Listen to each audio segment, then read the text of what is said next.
Là, c'est une question un peu piège.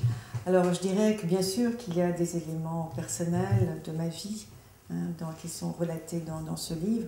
Et puis, peut-être avais-je peur de tomber dans un jeu narcissique et me suis-je protégée derrière Ariane. Alors évidemment, le prénom d'Ariane, c'est pas n'importe quel prénom, ça nous renvoie au fil d'Ariane qui se déroule dans le labyrinthe.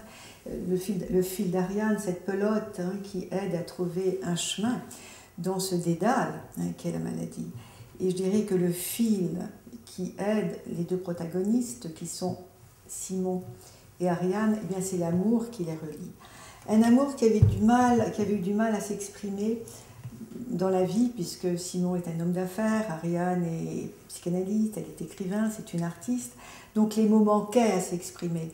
Et là, tout au long de ce cheminement, tout au long de ce voyage, qui est un rendez-vous, ils vont apprendre à se connaître en dehors des normes habituelles.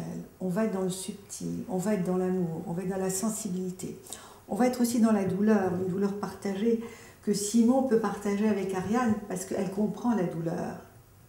Et puis, toujours cet amour, cette acceptation de la situation, et puis aussi le courage et la grandeur de cet homme qui, malgré la maladie, reste un guerrier et reste dans une telle dignité. En fait, cet homme est habité par la dignité. Et c'est parce qu'il y a cette dignité que le livre, je pense, peut aussi toucher beaucoup de monde. On n'est pas du tout dans le misérabilisme. On n'est pas dans le malheur. On est dans un champ d'amour. Et c'est ça qui est important. Et ce que j'ai envie de dire aux familles qui accompagnent des parents atteints de cette maladie, c'est de trouver d'autres créneaux de communication. C'est de faire appel à son intuition, c'est de faire appel à sa sensibilité.